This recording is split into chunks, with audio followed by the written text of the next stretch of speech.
Est-ce que ça va continuer comme ça jusqu'au terme de la saison?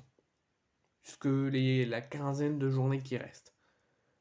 Est-ce que ça va continuer comme ça, à ne pas savoir garder une bonne dynamique, à une belle première période, de ne pas savoir garder un match 90 minutes?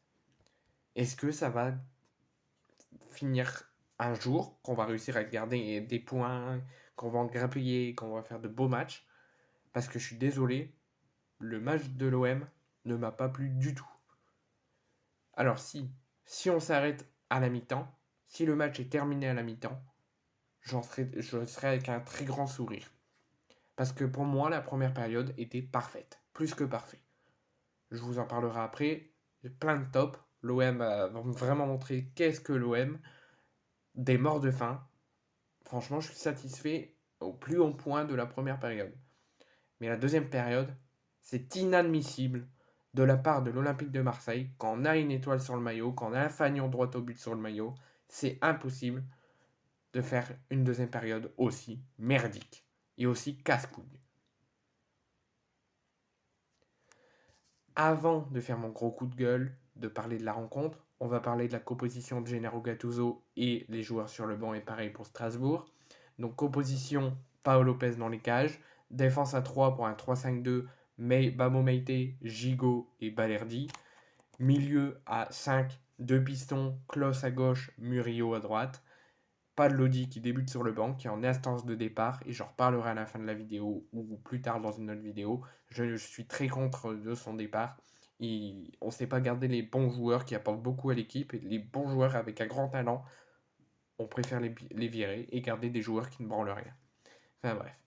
Donc Klaus Murillo sur les côtés, Bilan Nadir, Kondogbia, Verretou au milieu, et attaque Vitinha, Aubameyang. Côté Strasbourg, 4-2-3-1, Cels dans les cages, Gilbert, Silla, Perrin, Senaya en défense, Sissoko, Mvanga au milieu, Angelo, Diarra, Bakwa en attaque offensif et Gamero à la pointe de l'attaque. Sur le banc côté Marseille, quasiment que des jeunes, hormis Onana, Blanco, Lodi et Luis Enrique. Donc Onana, Tika, Lodi, Jousselin, Enyagossi, Blanco, Soglo, Luis Enrique et Rui Moreira.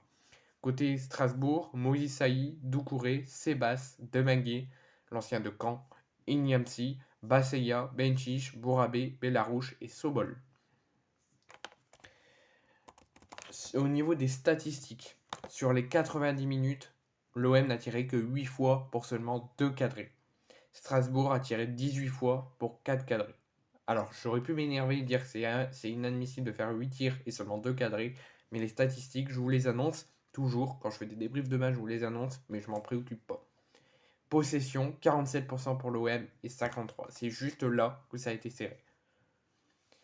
Au classement, parce que l'OM ne sait pas gagner un match, l'OM ne sait pas gérer une belle performance 90 minutes, l'OM ne vise rien cette saison. L'OM vise de finir milieu de tableau et de jouer le maintien. Bah oui, quand on s'appelle l'OM, c'est toujours comme ça de toute façon. L'OM est 5ème, toujours. On a été 7ème, et malgré ce but dans les dernières minutes qu'on concède, alors qu'on aurait pu arracher une belle victoire qui aurait fait vraiment du bien et qu'on aurait mis la pression aux autres, maintenant c'est nous qui avons la pression. Donc 5ème en 18 journées, 28 points. Là, tu aurais pu bien débuter, prendre une sacrée d'avance avant les matchs des concurrents directs ce week-end. Là, le week-end prochain, on débute pas le vendredi. On débute le dimanche euh, face à Monaco, je crois. Non, je sais plus. Enfin, genre, on débute pas le vendredi en tout cas. Je me rappelle plus du calendrier. 5ème, Marseille, 28 points. Strasbourg, 9ème, 24 points. Alors, du coup, on va être sous une pression, mais pas de Strasbourg. Parce qu'on aurait perdu, on aurait été mis en pression sur Strasbourg, ils seraient revenus à un point. Là, ils ont un petit peu de points de retard sur nous. Mais on va être sous la pression des autres concurrents qui vont jouer ce week-end et qui vont essayer de ne pas se louper. Et qui ne vont pas nous faire de cadeaux à se louper exprès pour nous. Ensuite, pour moi, mes tops et mes flops de cette rencontre. Première période, mes flops, je dirais, les deux seuls, tellement que la première période était parfaite côté OM, quasiment aucun point négatif, aucune erreur, tout allait parfaitement bien, on a fait notre première période, mais les deux seuls qui ne me plaisent pas, qui ne m'ont pas plu durant ces 45 premières minutes, c'est Murillo et Bamo Meïté. Tu vires l'un de nos meilleurs joueurs depuis son arrivée, qui apporte vraiment du bien sur le couloir gauche, ou même couloir droit quand il est titulaire. Il met beaucoup d'allant offensif quand il est titulaire aux côtés de Jonathan Klaus, et tu préfères le dégager, faire du mal au club, et le dégager pour juste question économique et argent. Quand tu vois la performance ce soir de Murillo, il ne remplace pas du tout Lodi. Lodi, ça aurait été mieux sur le couloir pour ce match. On aurait été plus content, ça aurait mieux apporté, peut-être on n'aurait pas fait nul si tu aurais mis Lodi et tu t'en serais pas mis à l'écart. Au final, tu mets Murillo qui a rien branlé du match, qui a fait un match de merde et qui s'est même pas rattrapé sur la deuxième période par rapport à Bamo Meïté qui a fait la même performance que Murillo en première période, catastrophique, que des erreurs. La défense elle était compacte, sérieuse, elle limitait les contre-attaques, mais ça mettait de la fébrilité à cause de Meïté. Deuxième période, totalement différent pour les deux. Murillo, toujours catastrophique. 90 minutes catastrophique. Bamo Meïté s'est rattrapé et a fait une excellente deuxième période. Et pour mes tops, tellement que l'OM a fait une excellente première période, limitation des contre-attaques adverses strasbourgeoises, gros compact défensif, beaucoup d'allant offensif, on se donne vraiment la hargne et les coronesses pour être devant au score. Et malheureusement, on a manqué d'efficacité parce que l'OM aurait dû être au moins à 2-3-0 à la mi-temps. Et ça aurait été fait du bien la différence de but au classement. Mes tops, quasiment la bonne moitié de l'équipe. Mais si je devais faire en particulier au cas par cas, je mettrais Bilal Nadir, 90 minutes exceptionnelles. Gigot, qui vraiment a fait son rôle de capitaine comme toujours. Et Aubameyang et Vitinha, qui ont malheureusement fait que 45 minutes excellentes. Beaucoup d'allant offensif, ça apporte beaucoup à l'OM. L'OM, grâce à eux, vont beaucoup plus vite vers l'avant, mais totalement différent en deuxième période où c'était cauchemardesque. Très peu de tentatives. Quand ils ont l'occasion de le faire, ils ne le font pas. Donc c'est pour ça que les joueurs ont fait vraiment une première et une deuxième période totalement différentes. Donc sur le débrief de cette première période, j'en suis totalement satisfait. Je ne suis pas en colère de la première période. L'OM a fait son match. L'OM mérite de mener 1-0 à la pause. Il y a juste un truc qui manquait, c'est l'efficacité. Tellement que l'OM était bon, l'OM méritait au moins de mener 2 ou 3-0. Mais malheureusement, on a manqué d'efficacité et c'est ce qui nous a payé dans le temps additionnel, tellement qu'on était ailleurs, qu'on a tout laissé passer et qui nous a manqué sur les 90 minutes de l'efficacité, on ne gagne pas. Donc, premier acte très convaincant, très satisfaisant, démarrage parfait, dès que l'arbitre a sifflé, l'OM était déjà présent, déjà coup sur coup. Ils ont déjà montré au bout de 3 minutes qu'ils avaient des coronesses, et ils rentraient dedans. Un démarrage plus que parfait. Avec le but de Gigot à la 3e minute, sur un centre de Jonathan Klaus. Un OM au combat qui manque de la hargne, qui manque qu'ils ont des coronesses, qui rentrent sur les Strasbourgeois, qui ne laissent rien, qui sont solides en défense, qui limitent au plus en plus de contre-attaques.